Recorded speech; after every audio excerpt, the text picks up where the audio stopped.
যুগান্তর বলুন, প্রথম আলো বলুন, বা ওই যে যুগান্তর যমুনা টেলিভিশন বলুন, এই সব জিনিসগুলো এক সূত্রে গাঁথা। আমি দূর দেশে বসে বাংলাদেশের গণমাধ্যমের যে পরিস্থিতির কথা নেটেই শুনতে প্রবলেম পাই, হলে কি জানতে হবে? পারি, এতে আমি খুবই আতঙ্কিত বোধ করি। এবং আমার মনে হয় আজকে অনেক সাংবাদিকরা চাকরির ছাড়া রয়েছেন, চাকরিচ্যুত। নাজনীন মুন্নিও একজন, তিনি চাকরিচ্যুত নন, তিনি চাকরি ছেড়ে দিতে বাধ্য হয়েছেন, এমনটি তিনি জানিয়েছেন তার সামাজিক যোগাযোগ মাধ্যমে। এর বাইরে অসংখ্য সাংবাদিক, প্রায় প্রায় মানে অর্ধ সহস্র, মানে অর্ধ সহস্র সাংবাদিক মাথায় হত্যা মামলা নিয়ে ঘুরছেন, অনেকে আতঙ্কে আছেন। ফলে সবকিছু মিলিয়ে বাংলাদেশের মিডিয়ার পরিস্থিতি কি, এটি নিয়ে যেমন কথা বলবো, তেমনি বাংলাদেশে একটি দখলবাজির বন্দোবস্ত হচ্ছে কিনা, একটা মেটিকুলাস ডিজাইনের আওতায় পড়ে গেছে কিনা বাংলাদেশের গণমাধ্যম, এই বিষয়টি আজকে আমি একটু গুরুত্ব দিয়ে কথা বলতে চাই। তার আগে কেন বাংলাদেশের গণমাধ্যম মেটিকুলাস ডিজাইনের অন্তর্ভুক্ত হয়েছে সেটি নিয়ে আমার নিজের করা একটা প্রতিবেদন আগে একটু দেখে আসতে চাই। আমি আপনাদেরকে তিনজন অতিথিকে অনুরোধ করবো আপনারা একটু ধৈর্য নিয়ে প্রতিবেদনটি দেখবেন, কারণ আমি যখন এই প্রতিবেদনটি করতে যাচ্ছিলাম আমি প্রত্যেকটা মুহূর্তে মুহূর্তে স্তম্ভিত হয়ে যাচ্ছিলাম যে এ কি সম্ভব। আমি বাংলাদেশের যে গণমাধ্যমে কাজ করেছি, আহ আমি অনেক কিছু মেলাতে পারছিলাম না। কোথাও ভুল হলে আপনারা ধরিয়ে দিবেন। এবং এটি করার জন্য আমি জানি যে অনেকেই বলবেন কাক কাকের মাংস খায় না, সাংবাদিকের বিরুদ্ধে সাংবাদিকেরা বিষোদ্গার করে না, কিন্তু কতগুলি বিষয় প্রত্যেকটি সেক্টরকেই তো জবাবদিহিতার আওতায় আসতে হয়। আমি আশা করি সেখান থেকে আপনারা দেখবেন বিষয়টি। আবার একটু ধৈর্য ধরার জন্য আমি আপনাদেরকে অনুরোধ করবো, এই কারণে প্রতিবেদনটি একটু দীর্ঘ, সঙ্গত কারণেই দীর্ঘ। ফলে আমি একটু প্রতিবেদনটি দেখে আসি আগে। টকশোর শুরুতেই বিশেষ একটি মুহূর্তের অবতারণা ঘটিয়ে চমকে দেন সবাইকে। অনুষ্ঠানে আমন্ত্রিত অতিথি হিসেবে ছিলেন আওয়ামী লীগের এমপি। টিভিতে রাজনীতি নামের একটি টকশো হয় নিয়মিত। উপস্থাপিকা রোকসানা আঞ্জুমান নিকোল 2024 সালের 1 আগস্ট টকশোর শুরুতেই বিশেষ একটি মুহূর্তের অবতারণা ঘটিয়ে চমকে দেন সবাইকে। অনুষ্ঠানে আমন্ত্রিত অতিথি হিসেবে ছিলেন আওয়ামী লীগের এমপি শাহাদাব আকবর চৌধুরী এবং বিএনপি নেতা ব্যারিস্টার রুমিন ফারহানা। আপনাদের দুজনের কাছেই প্রশ্ন, আপনাদের পানি লাগবে কিনা? পানির বোতল কিন্তু আছে। অনুষ্ঠানের শুরুতেই আকস্মিকভাবে শাহাদাব আকবরকে বলেন পানি লাগবে কিনা, পানির বোতল কিন্তু আছে। কিছুটা হতভম্ব শাহাদাব চৌধুরী ডায়াসের নিচের দিকে তাকিয়ে বলেন পানি আছে। আপনার ওখানে পানি লাগবে? পানি আছে। এরপর শুরু হয় নিকোলের আবেগময় টানা সংলাপ। একটি পানির বোতল হাতে উঁচিয়ে তিনি দ্রুত গতিতে বলতে থাকেন, হ্যাঁ, এরকম একটা বোতল আছে। মুগ্ধ আমাদের জন্য অনেকগুলো পানির বোতল রেখে গিয়েছে, সেই পানি এখানেও আছে। এরপর ধরে আসে তার কণ্ঠ। একটু বিরতি নিয়ে নিকোল বলেন, অগস্টের আগে জুলাইতে এমন করে শোক পালন করতে হবে আমরা কেউ ভাবিনি। কিছুক্ষণ আগে আপনাকে একটা ঘটনার কথা বললাম, আপনি শুনেছেন। আমি আশা করি মাননীয় প্রধানমন্ত্রীকে আপনি এই ঘটনা বলবেন, কি হয়েছে একজন শিক্ষার্থীর সঙ্গে। একটু থেমে নিকোল দর্শকদের উদ্দেশ্যে বলেন, প্লিজ দর্শক কেউ ভাববেন না যে আমি প্ল্যান করে এসেছি, আমি কোনো ভিউ বাড়ানোর জন্য কান্নাকাটি করছি, প্লিজ কেউ ভাববেন না। আমি একজন অ্যাঙ্কর, আমার আসলে ইমোশনাল হওয়ার কথা নয়, আমি মূল অনুষ্ঠানে যাচ্ছি। আগস্টের 1 তারিখে নিকোলের এই আবেগ মুহূর্তটি ভাইরাল হয়। শেখ হাসিনা সরকারের বিরুদ্ধে বিভিন্ন পক্ষ ছোট ভিডিও ক্লিপ আকারে এটি ছড়িয়ে দেয় বিভিন্ন ফেসবুক গ্রুপে। নিকোলকে দেয়া হয় কুইন উপাধি। তবে এরপর গত 11 মাসে দেশ জুড়ে নির্মম হত্যা, ধর্ষণ, নিপীড়নের কোনো একটি ঘটনাতেও নিকোলের চোখে আর পানি দেখা যায়নি। এমনকি হাসনাত আব্দুল্লাহদের মতো মেটিকুলাস ডিজাইনারদের সঙ্গে ঘনিষ্ঠ সম্পর্ক এবং তাদের বিরিয়ানি খাওয়ানোর কথা তিনি নিজের মুখেই জানান একটি টকশোতে। টিমের সাথে কিন্তু হাসনাত বসে চাইনিজ খেয়েছে। অনেকেরই অভিযোগ 2024 সালের জুলাই আগস্টে সরাসরি অ্যাক্টিভিস্টের ভূমিকায় নেমেছিল যমুনা টেলিভিশন। আপনারা যদি ব্যর্থ হন, মানে যদি এরকম আশঙ্কা করি, মানে তাহলে এই মানুষগুলোকে কি উত্তর দিবেন, কি জবাব দেবেন? চ্যানেল 24, প্রথম আলো, ডেইলি স্টারের মতো বেশ কিছু প্রথম সারির মিডিয়াও ছিল একই ভূমিকায়। তবে এর ধারাবাহিকতা শুরু হয় আরও অন্তত 2 বছর আগে। 2022 সালের 19 সেপ্টেম্বর যমুনা টেলিভিশনে প্রচারিত একটি প্রতিবেদন নিয়ে রয়েছে রহস্য। শেখ হাসিনা সরকারের বিরুদ্ধে মেটিকুলাস ডিজাইনের গভীর শেকড় সম্পর্কে প্রশ্ন তৈরি করেছে প্রতিবেদনটি। ঢাকা বিশ্ববিদ্যালয়ের দাপ্তরিক কাজ যাবেন প্রশাসনিক ভবনে, দায়িত্বরতরা বলবেন আগামীকাল আসেন। তাদেরকে ঠিক সময় অফিসে পাওয়া যায় না, যেমন গতকাল 9টার টাইম অফিস টাইম, 9:40 গিয়েও দেখে রুমে তারা নেই। ঢাবির প্রশাসনিক ভবনে হয়রানি, লাঞ্চের পর দেখা করেন শিরোনামে প্রতিবেদনটি প্রচারিত হয় 2022 সালের 19 সেপ্টেম্বর, অর্থাৎ 2024 সালের 5 আগস্টের প্রায় 2 বছর আগে। ইউটিউবে আপলোড করা ভিডিওটির ভিউ এখন প্রায় 8.5 লাখ। প্রতিবেদনটির প্রতিটি অংশ চমকে ওঠার মতো। এটি তৈরি করা হয়েছিল 2022 সালে ঢাকা বিশ্ববিদ্যালয়ের রেজিস্ট্রার বিল্ডিং এর হয়রানি নিয়ে। মজার বিষয় হলো প্রতিবেদনে দেখানো প্রায় প্রতিটি মুখই 2024 সালের জুলাই আন্দোলনের অতি পরিচিত। সার্টিফিকেট তোলার মতো নর্মাল একটা কাজেও যদি একটা ঢাকা বিশ্ববিদ্যালয়ের একজন শিক্ষার্থীকে দিনের পর দিন ঘুরতে হয়, তাহলে তো এটা হলো না। প্রতিবেদনে মুখ্য চরিত্র হিসেবে ছিলেন হাসনাত আব্দুল্লাহ। তার আন্দোলনটি নিয়ে প্রতিবেদন করা কোনো অস্বাভাবিক ঘটনা নয়, তবে এতে যাদের ভক্স পপ নেওয়া হয় তাদের প্রায় সবাই ছিলেন একই গ্রুপের সদস্য। রেডিও কিংবা টেলিভিশনে কাজ করা প্রতিটি সাংবাদিক জানেন ভক্স পপ হলো সাধারণ মানুষের কাছ থেকে র্যান্ডমলি নেওয়া মতামত। কিন্তু যমুনা টিভির প্রতিবেদনটি দেখে মনে হবে মতামত দানকারীদের বাছাই করা হয়েছিল আগে থেকেই এবং সবাই ছিলেন একই মতাদর্শের। প্রতিবেদনটি প্রচারের পরপরই তারা সবাই ঢাকা বিশ্ববিদ্যালয়ের শিক্ষার্থীদের কাছে ব্যাপক পরিচিত মুখ হয়ে ওঠেন। প্রতিবেদনে হাসনাত আব্দুল্লাহ ছাড়াও কথা বলেন উমামা ফাতেমা, সার্জিস আলম, মহিউদ্দিন রনির মতো মোট 5 জন। এদের প্রায় প্রত্যেকেই জুলাই আগস্ট আন্দোলনে একদম সামনের সারিতে ছিলেন। ফলে 2024 সালের অনেক আগে থেকেই সুপরিকল্পিতভাবে নেতৃত্ব বাছাই এবং মিডিয়ার সহযোগিতায় জনপ্রিয় ইস্যুতে তাদের সামনে আনার মেটিকুলাস ডিজাইন শুরু হয়েছিল বলে অনেকের সন্দেহ। গত বছরের আগস্টের পর ওই প্রতিবেদনের নিচে অনেকেই দীর্ঘ পরিকল্পনার জন্য যমুনা টিভিকে ধন্যবাদ জানিয়েছেন। গোলাম রাসুল নামে একজন লিখেছেন, তখন থেকেই যমুনা টিভিকে সাথে নিয়ে ধীরে ধীরে পরিকল্পনা করে এ পর্যন্ত এসেছে প্রিয় ভাই বোনগুলো, এগিয়ে যাও, দোয়া রইল। যমুনা টেলিভিশনের প্রতিবেদনটি ঠিক 2 মাস আগে মহিউদ্দিন রনিকে নিয়ে তৈরি করা হয় আরেকটি মিডিয়া হাইপ। অভিযোগ রয়েছে ট্রেনের টিকিট ইস্যুতে কমলাপুর রেল স্টেশনে রনির প্রতিবাদ নিয়ে দিনের পর দিন প্রতিবেদন করার নেতৃত্ব দেয় প্রথম আলো। আমার শরীরে আমি পেট্রোল দিয়ে আগুন জ্বালিয়ে দিয়ে পুড়ে ছাই হয়ে যায়, এইখানে মাটির সাথে মিশে যাব, তারপর এই দেশে আমি কোথাও যাব না। সমস্যার সমাধান, যেহেতু এখানে সমস্যার সমাধান প্রয়োজন, এখানে সমস্যার সমাধান করে আমি যাব। এভাবে কয়েকদিনের মধ্যেই দেশ জুড়ে সুপরিচিত হয়ে ওঠেন তিনি।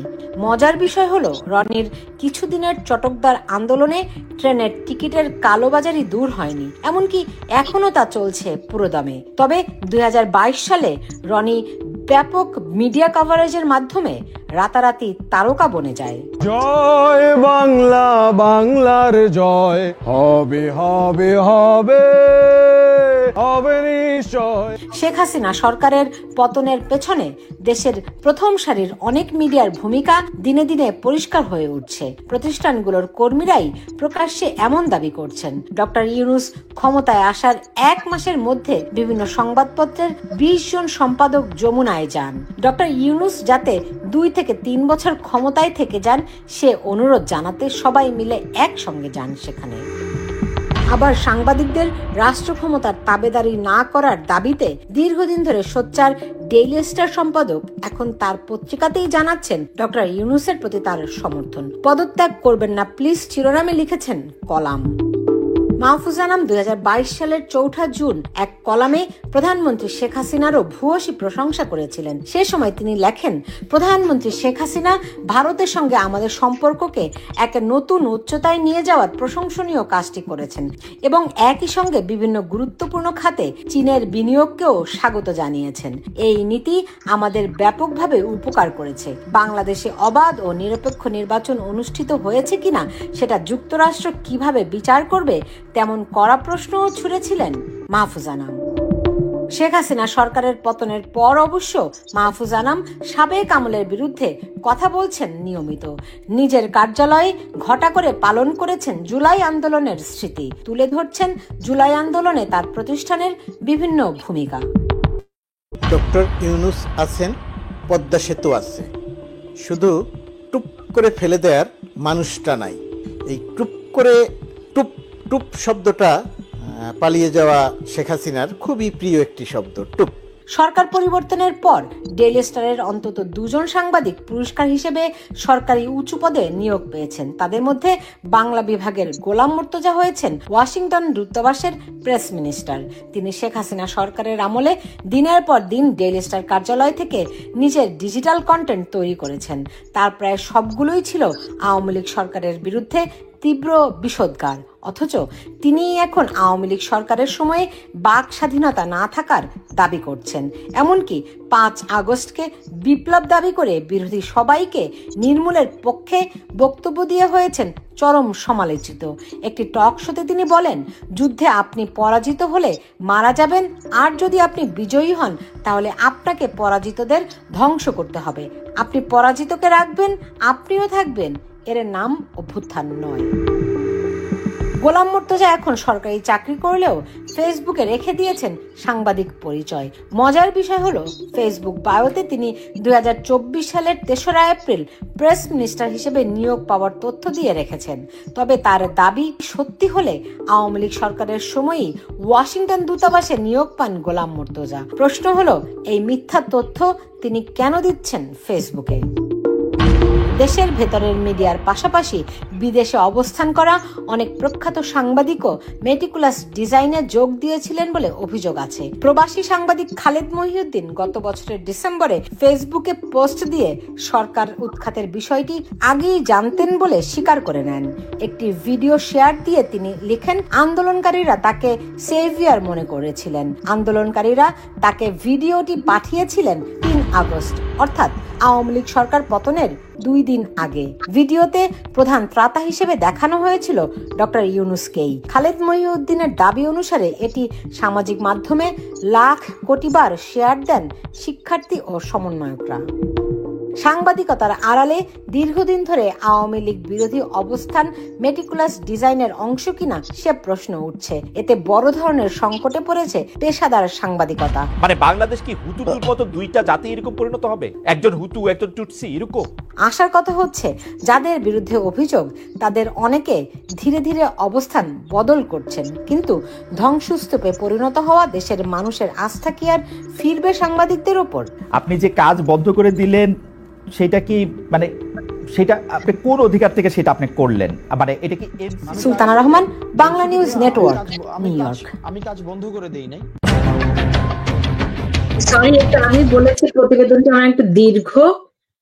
প্রথমে আমি একটু যারা মঞ্জুরুল হক আপনার কাছ থেকে প্রতিক্রিয়া জানতে চাবো। আমাকে বেছে নিলেন? আপনি আমাদের মধ্যে সবচেয়ে সিনিয়র, সেই জন্য। আচ্ছা, আমি তো আসলে ছোটকাটা মানুষ, রয়ে শুয়ে বলতে পারি না। যাই হোক, সাংবাদিক সম্পর্কে আমি প্রথমে একটি আমার নীতির কথা বলি। আমি যে নীতিতে বিশ্বাস করি সেটি হলো, সাংবাদিকদের অনেক বদনাম থাকতে পারে, অনেক বিচ্যুতি থাকতে পারে, কিন্তু কোনো ড্যাশ ড্যাশ টুট টুটের ছেলে বলতে পারবে না কোনো সাংবাদিক কোনোদিন পয়সা দিয়ে মদ কিনে খেয়েছে। এটি হলো আমি বিশ্বাস করি, যে সাংবাদিককে 1 বোতল ফরেন লিকার দিয়ে কিনে নেওয়া যায়, যে দেশের সাংবাদিককে, এবং যে দেশের সংবাদপত্রগুলো অলরেডি কর্পোরেট হাউসের একটি সিস্টার কনসার্ন হিসাবে ব্যবহৃত হয়, সেইখানে সাংবাদিক, গণমাধ্যম, এইসব গালভরা শব্দগুলো আমি বিশ্বাস করি না, আমি মানিও না। তো আমাকে এই দেশে বসবাস করার ক্ষেত্রে বা আমাদের সংবিধান মানার ক্ষেত্রে আমাকে সেগুলো মানতে হয়। সংবাদপত্র বের হয়, এটা স্বীকার করতে হয়, কিন্তু এর যারা মালিক বা যে সংবাদপত্র যেভাবে বের হয়, এটি আমার 42 বছর 40 বছরের অভিজ্ঞতায় আমি যেটুকু দেখেছি, তাতে এর চেয়ে নগ্নভাবে আর কোনো জায়গায় দালালি করা যায় না। একজন পুলিশ অফিসার সরকারের দালালি করতে পারেন একটা সময় পর্যন্ত, তার চাকরির যে ডিউটিকালীন সময় পর্যন্ত। ডিউটি শেষ করে যে তিনি কিন্তু সরকারের দালালি করবেন না। তেমনি প্রত্যেকটা ডিপার্টমেন্টে এই দালালিটা কিন্তু ওই পর্যায়ে পর্যন্ত করা যায়। কিন্তু একজন সাংবাদিক তিনি ঘুম থেকে উঠে ঘুমাতে যাওয়ার আগ পর্যন্ত দালালি করতে পারেন। বাংলাদেশের ইতিহাসে এই ঘটনাগুলো আছে। বাংলাদেশের সংবাদপত্র যখন সংবাদপত্র থেকে কর্পোরেট হাউসের সিস্টার কনসার্ন হলো, সেটা আমাদের চোখের সামনে হয়েছে। আমরা সাংবাদিক বলতে যে জিনিসটি বুঝতাম, আগেকার আমলের যে একটা ন্যারেটিভ ছিল যে ঘাড়ে একটা ঝোলানো ব্যাগ থাকবে, পায়ে চটি থাকবে, পাঞ্জাবি পায়জামা পরা থাকবে, এটা নিরীহ গোছের মানুষ পুজো হয়ে হাঁটে, সদা মস্তিষ্ক অবনত, জ্ঞানের ভারে নুব্জ। সন্তোষ গুপ্তের কথা যদি আপনি প্রোফাইলটা ধরে দাঁড় করাই, সন্তোষ গুপ্ত বা ধরেন নির্মল সেন, এরকম একটা প্রোফাইল আমি দাঁড় করাই, তো এইটা হলো সাংবাদিক। সেই সাংবাদিকটা হঠাৎ করে যখন মারুতি গাড়ি পাওয়া শুরু করলো, মারুতি গাড়ি পাওয়ার থেকে মারুতি থেকে অ্যাডভান্স হয়ে নোয়া গাড়িতে গেল, তখন তো তারা সাংবাদিক না, তখন হচ্ছে সংবাদ কেনাবেচা করার কর্পোরেট হাউস। তো সংবাদ কেনাবেচা করার কর্পোরেট হাউসকে যদি আপনি সংবাদপত্র বলেন বা মিডিয়া বলেন, আমি সেখানে আপত্তি আছে আমার। আমি এদেরকে বলি যে সংবাদ বেচা কেনা করা বা স্বার্থ বেচা কেনা করার কর্পোরেট হাউস। তো এখন সেই কর্পোরেট হাউস যখন একটি ডিপ স্টেট দ্বারা ডিজাইনকৃত যে প্ল্যানটা, সেই ছকের মধ্যে পড়ে যায়, তখন তাকে বাধ্য হয়ে সে কাজগুলো করতে হয়। দুইটি কারণে করতে হয়, এক হচ্ছে পয়সার প্রলোভন, দুই হচ্ছে উন্নত জীবনের প্রলোভন, তিন হচ্ছে চাকরিচ্যুত হওয়ার ভীতি। তো আপনি এই তিনটি প্রলোভনকে বা এই একটি ভীতি এবং দুইটি প্রলোভন, খুব কতজন বাঙালি এইটিকে অস্বীকার করে বেঁচে থাকতে পারেন বলে আপনার মনে হয়? আমার তো মনে হয় না, আমি দেখিনি কখনো যে এই প্রলোভন, দুইটি প্রলোভন এবং একটি ভীতি, যে এইটি অস্বীকার করে আমি থাকতে পারবো, পারে না কেউ। মতিউর রহমানের মতো ডাকসাইটে সাংবাদিককেও যে হাইকোর্টের সামনে হাত জোড় করে মাপ চাইতে হয়েছে, এবং সেই মাপটা মানে স্বয়ংসম্পূর্ণ হয়নি, তাকে বাইতুল মোকাররমের সামনে যে খতিবের কাছে মাপ চাইতে হয়েছে একাধিকবার। এবং আজকেও উনি আবার মামলা হয়েছে এবং আবারও উনি মাপ চাইবেন। কথা সেইটা না, উনি যখন মাপ চাইছেন তখন আপনার মনে হতে পারে যে এই লোকটি রাষ্ট্রের প্রতি বা সংবিধানের প্রতি বা প্রতিষ্ঠানের প্রতি দায়বদ্ধ বলেই মাপ চাইছেন, কিন্তু তা না।